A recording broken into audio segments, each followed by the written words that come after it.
బుద్ధిమంతుడు అని లోకంలో బుద్ధి కలిగి బ్రతికిన వారిని చూసి అనటం మనకు అలవాటు. కానీ బైబిల్ దాన్ని ఒప్పుకోదు.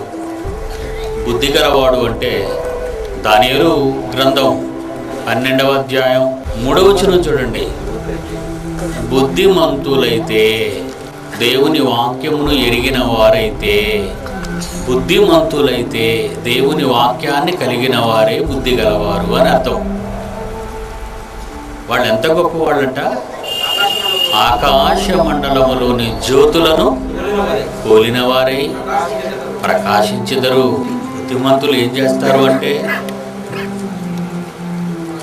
నీతి మార్గమును అనుసరించి నడుచుకునేటట్లు ఎవరు అనేకులను త్రిప్పుదురో వారు నక్షత్రముల వలె నిరంతరము ప్రకాశించెదరు.